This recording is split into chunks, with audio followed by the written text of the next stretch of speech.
वांग बटाट्याची मस्त अशी चमचमीत सुकी भाजी म्हटलं की आठवते ती गावाकडची लग्न समारंभातली पंगत। खूप मजा यायची त्यावेळी। ही भाजी खायला खूप छान टेस्टी लागते आणि भातासोबत तर अप्रतिम लागते। अशीच भाजी आपण आज सोनालीज किचन या आपल्या यूट्यूब चॅनलवरती पाहणार आहोत। पण हो, रेसिपीला तर आपण सुरुवात तर करणारच आहोत, पण चला पटकन आपल्या चॅनलला सबस्क्राइब करून टाका। आपल्याला मस्त अशी वांग्याची चमचमीत रस्सा भाजी बनवायची आहे। त्यासाठी आपण इथं वांग आणि बटाटा हे अशा प्रकारे धुवून चिरून घेतलेला आहे आणि ते असं मिठाच्या पाण्यामध्ये घातलंय। त्यानंतर वाटणासाठीचं साहित्य, वाटणासाठी इथे 2 मीडियम साईजचे कांदे उभे चिरून घेतलेले आहेत। त्याचप्रमाणे घेतलेले आहे टोमॅटो 1 बारीक चिरून। त्यानंतर लसूण पाकळ्या घेतलेल्या आहेत, 5 ते 6 लसूण पाकळ्या आणि थोडीशी कोथिंबीर। मसाल्यांमध्ये 2.5 चमचे कांदा मसाला, 1 चमचा चिकन मसाला, अर्धा चमचा हळद, थोडासा कढीपत्ता, अर्धा चमचा मोहरी आणि 2 चमचे कूट, शेंगदाण्याचा कूट घेतलेला आहे। आता इथे आपल्याला वाटण वाटायचं आहे। त्यासाठी आपण मिक्सरच्या भांड्यामध्ये कांदा, टोमॅटो हे जे आपण घेतलेलं होतं वाटण्यासाठी ते सगळं साहित्य आपल्याला या मिक्सरच्या भांड्यामध्ये घालून त्याचं असं छान असं बारीक वाटण करून घ्यायचं आहे। वाटण छान बारीक वाटावं म्हणून यामध्ये एक थोडंसं पाणी घालू आणि याचं बारीक वाटण वाटून घेऊयात। हे पहा, अशा प्रकारे बारीक वाटण वाटून घ्यायचं आहे। कढई तापलेली आहे। आता याच्यामध्ये आपण 1-2 पळ्या तेल घालूयात।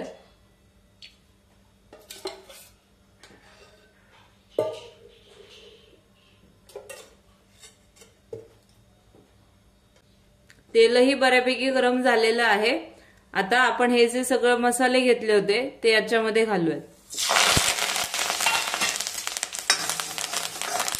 हे पहा, अशा प्रकारे हलवत राहायचंय।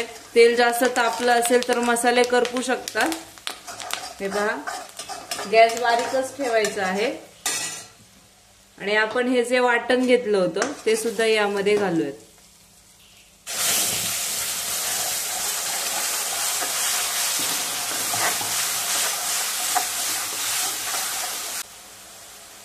हे पहा, वाटणाच्या भांड्यामध्ये पाणी घातलंय आणि हे सुद्धा यामध्ये घालूयात।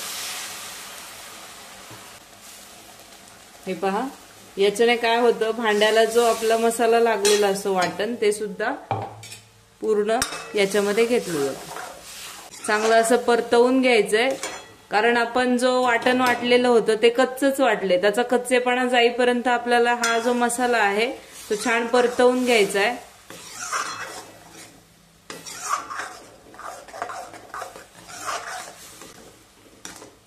बाजूला तेल सुटेपर्यंत आपल्याला हे परतवून घ्यायचं।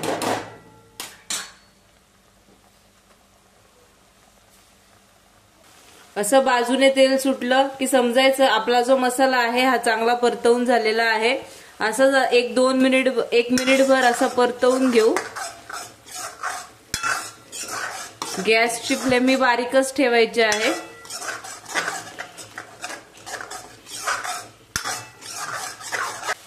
आता यामध्ये घालू चवीपुरतं मीठ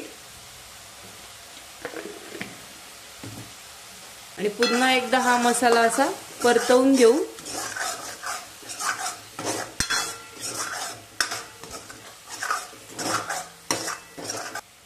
त्यामध्ये घालूयात हे आपण जे वांग आणि बटाटे चिरून घेतले होते ते आपण यामध्ये घालू।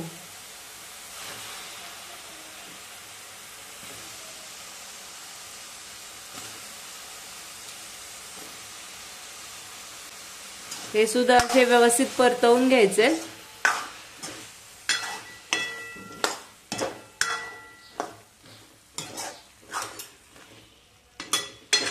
1 मिनिटभर असे परतले की त्यावरती आपल्याला झाकण ठेवायचं आहे।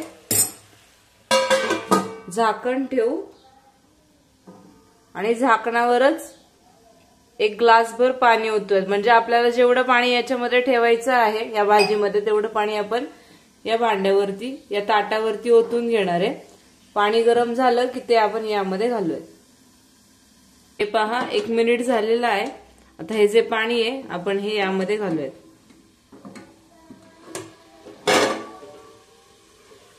हे पहा 1 मिनिट झालेलं आहे। हे जे पाणी आहे तर यामध्ये भाजी थोडीशी हलवून घ्यायची आणि यामध्ये हे पाणी घालायचे।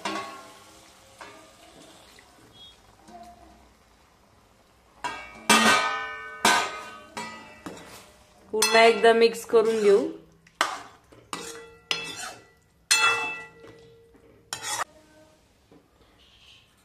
यामध्ये घालू शेंगदाण्याचा कूट आपण घेतला होता 2 चमचे, तो यामध्ये घालायचा आहे आणि पुन्हा एकदा हे मिक्स करून घेऊ। झाकण ठेवू आणि बारीक गॅसवरती 5 मिनिट वाफ घेऊ।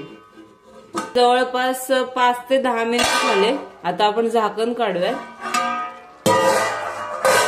हे पहा आपण चेक करूयात आपली भाजी शिजली आहे की नाही। हे पहा छान आपली भाजी शिजलेली आहे। खूप छान सुगंध येतोय। आता यावरच टाकूयात थोडीशी कोथिंबीर। हे पहा आपली भाजी इथे तयार झालेली आहे। हे पहा आपली वांग आणि बटाटा याची ग्रेव्ही अशी भाजी, ग्रेव्ही मिक्स अशी भाजी तयार झालेली आहे। तुम्ही मस्त भातासोबत भाकरीसोबत मस्त अशी एन्जॉय करू शकता। आणि हो, ही सेम रेसिपी बनवायची आहे आणि मला नक्कीच कमेंट करून सांगा आपली ही वांग बटाट्याची सुक्की भाजी कशी झाली आहे। आणि अशाच आपल्या छान छान व्हिडिओची लिंक मी डिस्क्रिप्शन बॉक्समध्ये दिलेलीच आहे, ती सुद्धा नक्की चेक करा। आणि व्हिडिओ पूर्णपणे पाहिल्याबद्दल खूप खूप धन्यवाद।